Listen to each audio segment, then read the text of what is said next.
Ne manquez plus aucune émission. Voilà.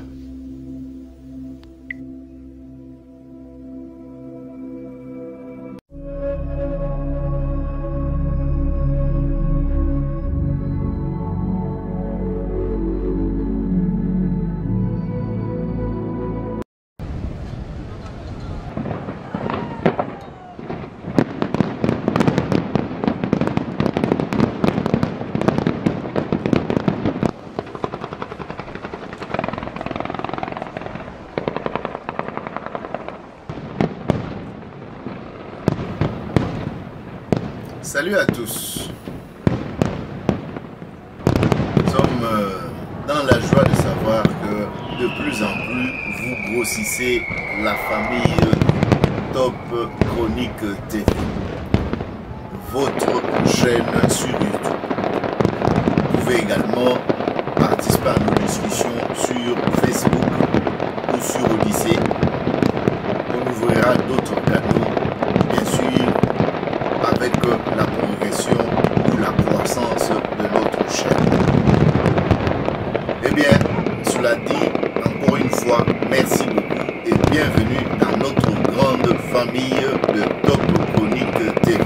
Quand on dit bienvenue, c'est-à-dire les nombres de ceux qui grossissent le rang de nos abonnés et qui continuent à cliquer sur j'aime et qui nous envoient de feedback ou de réactions ou de questions, tout un tas d'échanges et de communication entre téléspectateurs et votre humble serviteur.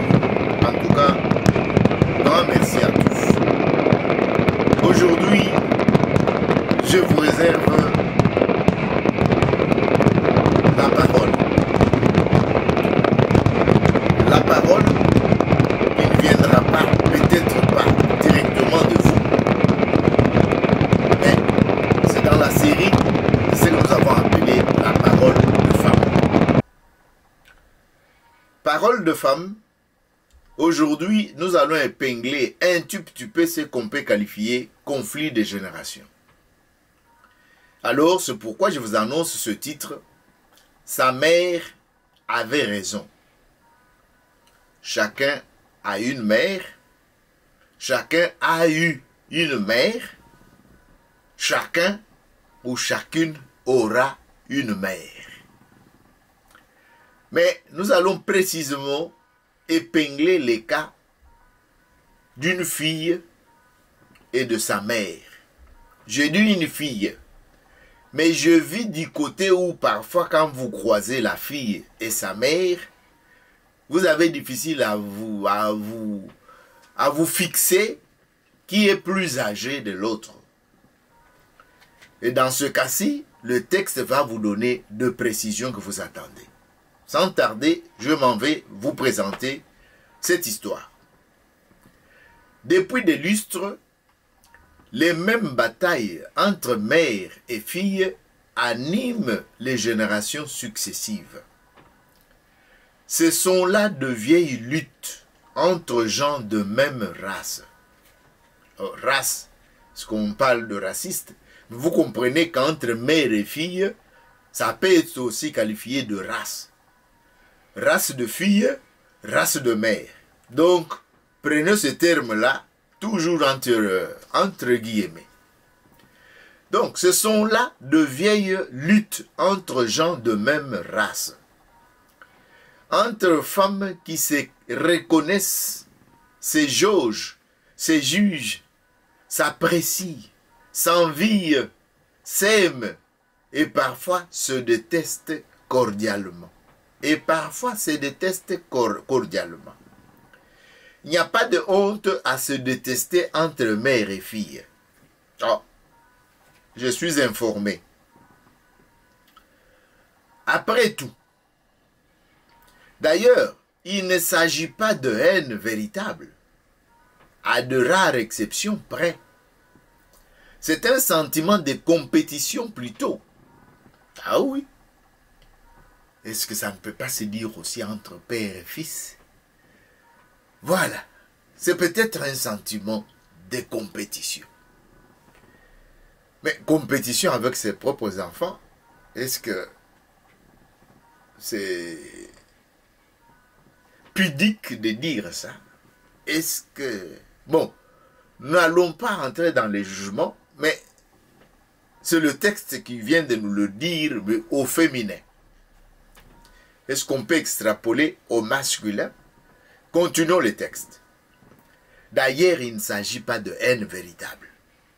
À des rares exceptions près, c'est un sentiment de compétition plutôt. Car mère et fille, ce sont là des appellations conventionnelles.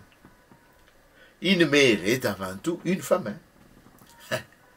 Et une fille aussi. On ne dirait pas la même chose. Bon, c'est ça, puisque moi je suis un homme qui présente ça maintenant. Je ne suis pas Girardot qui avait présenté ça autrefois, mais je suis un homme. Est-ce que mon fils n'est pas un homme? Moi, je ne suis pas un homme. Voilà. Thérèse a 60 ans. Vous avez compris l'âge de la fille? C'est Thérèse. Retenez le nom, puisque ça va nous aider dans la suite du texte. Thérèse a 60 ans, sa mère 95 ou 95, si on parle comme le Belge et les Congolais. La première est une femme autoritaire, au visage fin plein de charme, qui a mené sa vie comme elle l'entendait. Un homme ou deux dans cette vie n'ont pas grignoté sa carrière de médecin généraliste. Un homme ou deux n'ont pas grignoté sa carrière. C'est-à-dire, on parle ici de Thérèse, qui a 60 ans. Sa carrière de médecin généraliste. Et elle n'a pas eu d'enfant. Elle n'a pas eu d'enfant.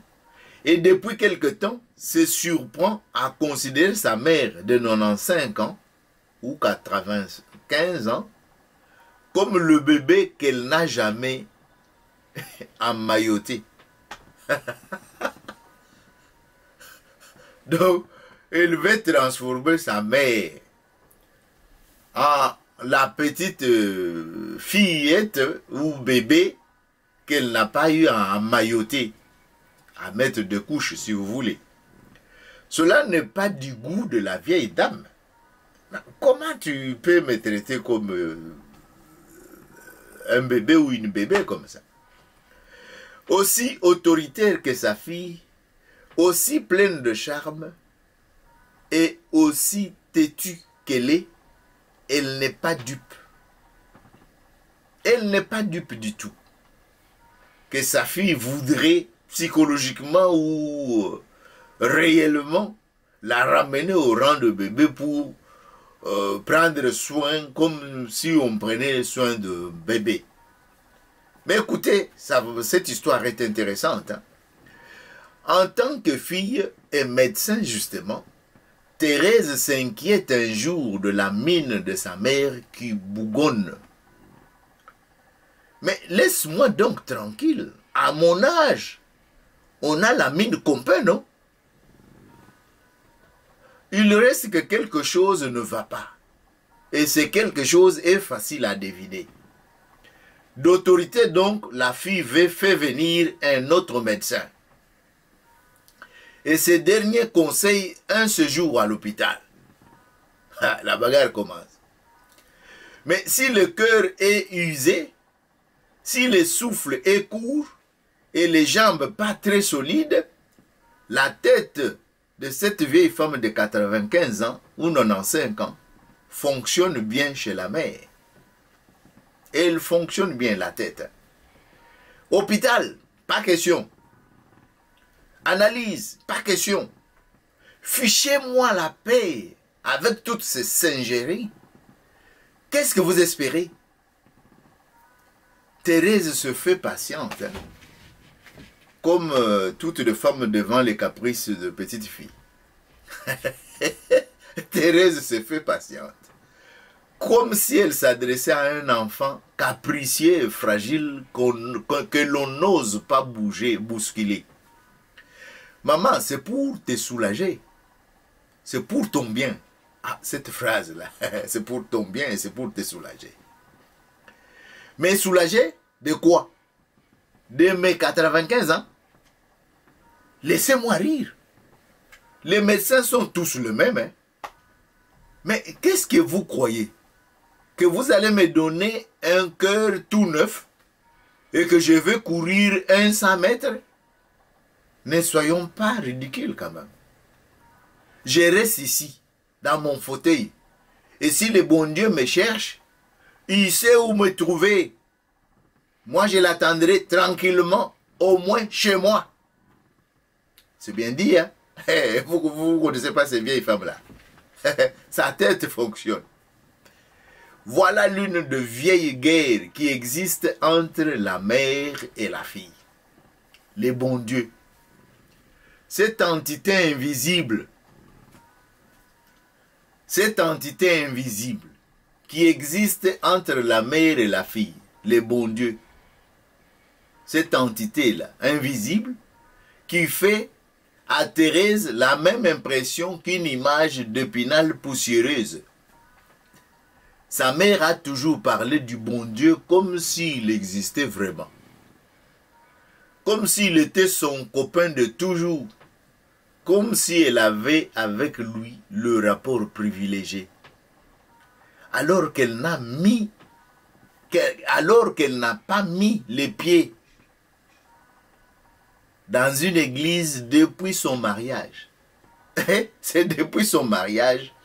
Oh, donc quand on met le pied à l'église, c'est la preuve que on peut parler de Dieu. Oh, bon, ça, je laisse ça à Thérèse.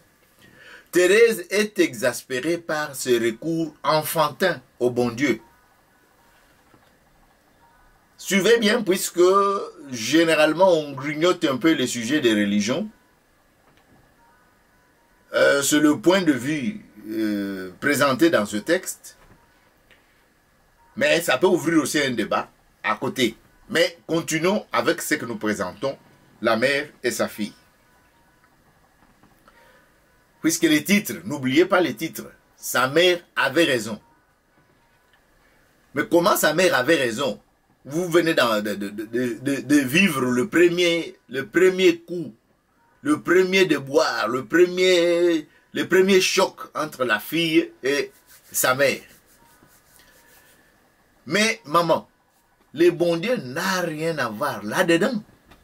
Il s'agit de faire des analyses un peu poussées et de trouver les traitements qui t'évitera d'avoir de malaise. Explique-moi par exemple ce que le bon Dieu a trouvé contre le cholestérol. Hein? Le bon Dieu a trouvé quoi? D'ailleurs, s'il veut te trouver, il te trouvera aussi bien à l'hôpital, ton bon Dieu là. Pourquoi il doit te trouver qu'ici à la maison où on n'a rien fait? Pas d'analyse, pas de... Ah bon, ah non? Ah non, justement. C'est d'une impolitesse insupportable. Oui. Ça, on ne va pas refuser ça à une mère de traiter sa fille de 60 ans d'impoli. Tu voudrais que je lui laisse un petit mot sur la table du genre, si vous avez besoin de moi, faites 3 kilomètres, prenez la première à gauche, et quand vous verrez une prison, c'est là.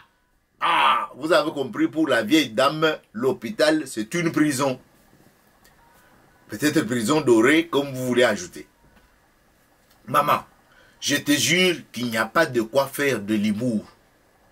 Mon collègue est d'accord avec moi, l'hôpital est fait pour les gens malades. Thérèse, fiche-moi la paix. Tu veux toujours avoir raison. Je suis ta mère, non? Je sais ce que je fais. Et je reste ici. Je ne bouge pas. C'est moi qui ajoute. Il y a des années que cela dure. Thérèse et sa mère ne peuvent pas s'empêcher de se contredire, de se traiter mutuellement d'orgueilleuses ou de têtues, de se critiquer. Et cela n'empêche pas l'affection. C'est une guerre d'habitude.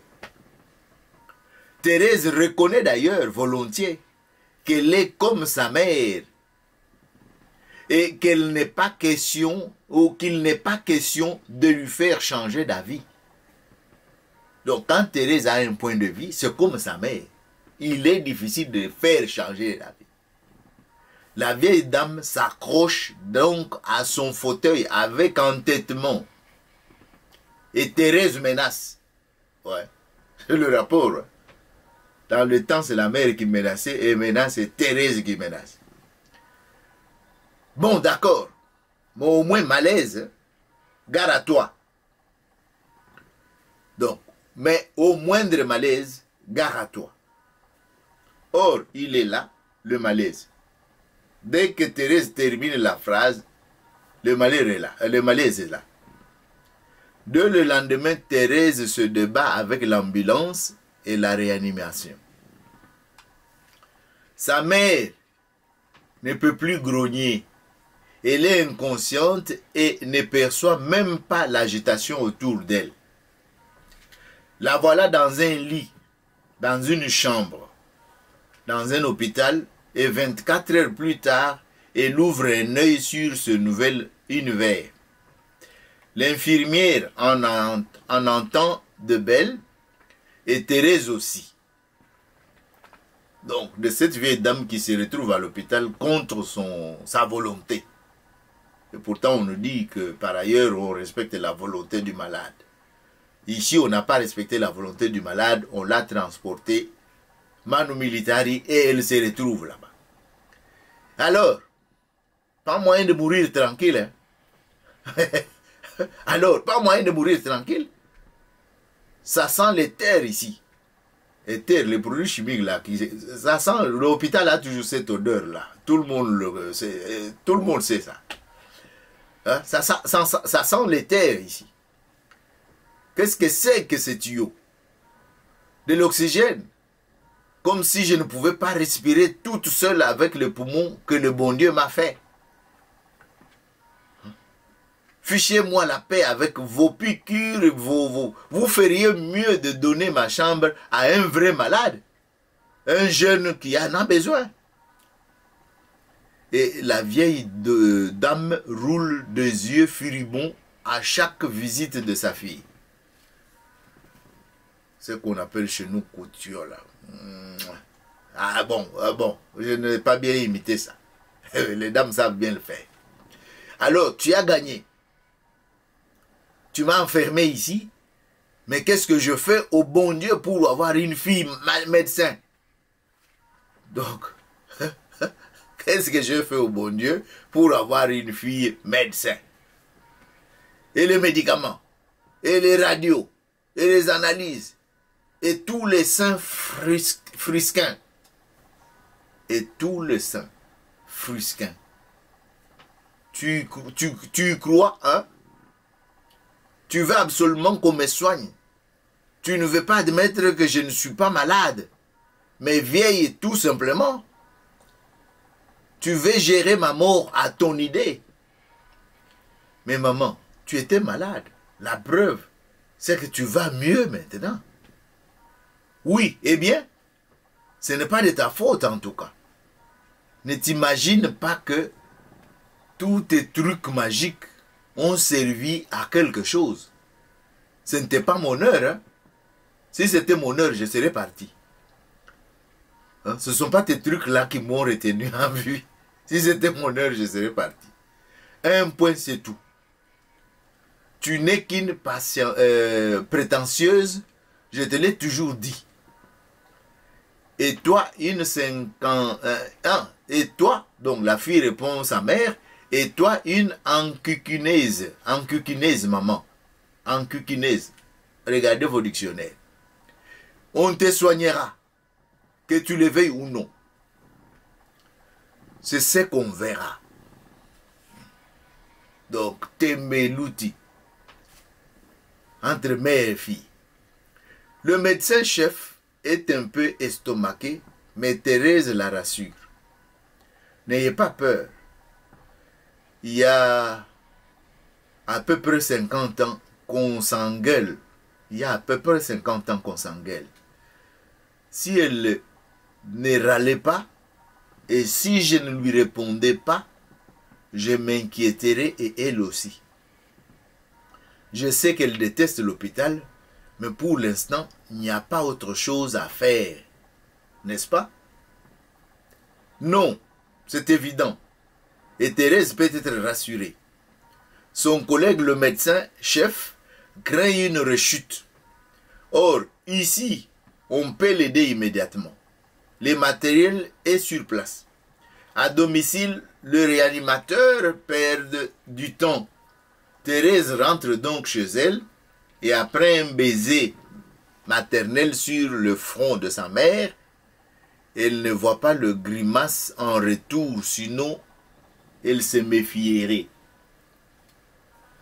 Thérèse, pour dire au revoir à sa mère, donne un baiser sur le front. Alors quand elle donne le baiser, là-bas les yeux sont ailleurs, pas moyen de voir ce qu'elle est en train de lui faire comme grimace. Sinon elle allait se méfier. En ce soir de l'automne 1975 ou 75, la vieille dame, après 2 jours de rage à l'hôpital, s'est fait tout à coup gentille avec l'infirmière des nuits. Allez comprendre quelque chose. Il y en a qui ont déjà deviné. Mon petit, je prendrai bien quelque chose pour dormir. Hein? Un petit tilleul par exemple. L'infirmière lui apporte son tilleul avec un comprimant en supplément. Elle lui assure qu'elle dormira mieux avec cela qu'avec sa tisane. La vieille dame en convient bien trop facilement. Vous avez raison, mon petit. Je suis une vieille bête. Je ne vous ennuierai plus comme la nuit dernière. Je vais être sage. Vous voudriez me donner mon sac? Je ne sais pas où sont mes affaires ici. L'infirmière, sans méfiance, ouvre un petit placard dans un coin de la chambre.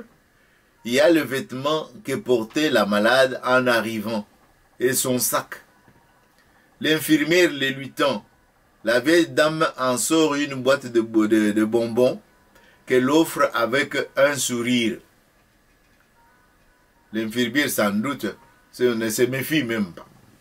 Puis l'infirmière range le sac dans le placard et souhaite une bonne nuit à sa malade. Bonne nuit mon petit, susurre la malade. Et merci, merci bien. On ne se méfie jamais assez de vieilles dames indignes.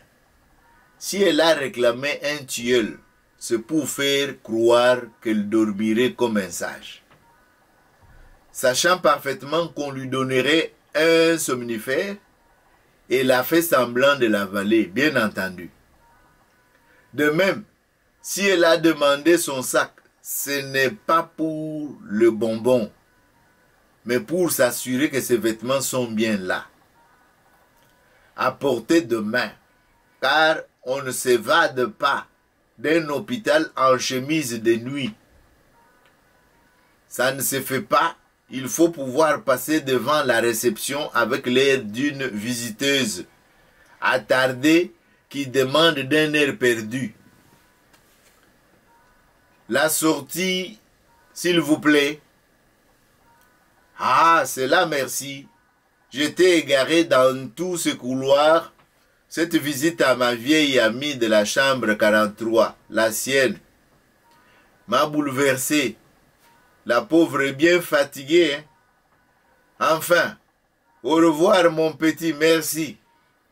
Ça, c'est la vieille dame qui joue le théâtre ici. La véritable actrice pour s'évader de l'hôpital.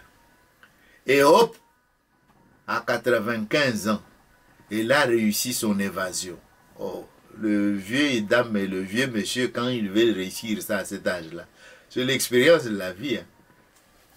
Hop! Elle avait sa clé. Elle est rentrée chez elle en taxi. Elle a dormi dans sa chambre et dans son lit au rez-de-chaussée. Au rez-de-chaussée de son pavillon. Sa fille qui occupe le premier étage ne l'a même pas entendu. Thérèse dormait du sommeil du juste et du devoir filial accompli. Ce qui est terrible. Maintenant, comment on trouvera la solution? Le lendemain, la vieille dame était dans son fauteuil et réclamait son petit déjeuner en cognant au plafond avec sa canne, comme d'habitude. Ce fut une belle engueulade. À l'hôpital, on ricanait après Thérèse, venue signaler la fugue de son incorrigible mère et demander de l'aide. Mais l'incorrigible a tenu bon. Pas question de la faire retourner en prison. Donc, pas question de la faire retourner en prison. Cette vieille mère qui sait se débrouiller pour s'évader, pas question de la faire retourner en prison. Hein. Sa mère dit ceci: tu n'as pas honte de vouloir me traiter comme une gamine. Tu n'as pas honte. Tu n'as pas honte de vouloir me traiter comme une simple d'esprit. J'ai toute ma tête. Et ma tête m'appartient. Or, ma tête a décidé que mon corps resterait ici, chez moi. Tu ne vas pas m'enfermer de force tout de même. Je porterai plainte, tu sais. Je ne sais pas si une telle plainte est recevable. Elle s'est éteinte 3 mois plus tard, dans son fauteuil doucement, et avec le sourire, comme pour dire à sa fille, tu vois, hein, j'ai gagné. C'est là que j'avais rendez-vous avec le bon Dieu, sur mon fauteuil. Et Thérèse s'est dit à l'hôpital, elle n'aurait pas eu ce sourire-là. Elle n'aurait pas eu ce sourire-là si elle serait morte à l'hôpital. Donc vous comprenez pourquoi sa mère avait raison. Bon, il y en a pour qui l'histoire a fait rire. Il y en a pour qui l'histoire est banale puisqu'ils ont eu dans leur expérience à vivre pire que ça. Mais vous comprenez que chacun peut se situer quelque part dans cette histoire. Soit avec sa mère, soit avec son père, soit avec ses enfants. Donc c'est vice-versa. Partagez des histoires comme ça. Moi, je me propose de vous le présenter tel que ça peut être frappé à ma propre conscience.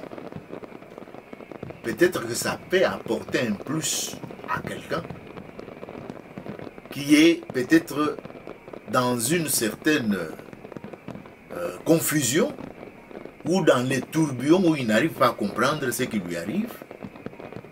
Mais Lavoisier a dit autrefois, rien ne s'invente, rien ne s'écrit. Et dans la parole de femme que je vous ai présentée dans l'autre émission, on a écrit « On ne refait pas le monde ». C'est-à-dire, tout est perpétuel recommencement. Merci beaucoup. Le rendez-vous est prêt. Ciao, à la prochaine. Portez-vous bien et prenez soin de vous pour que vous puissiez participer et contribuer à votre chaîne, à votre télévision Top Chronique TV.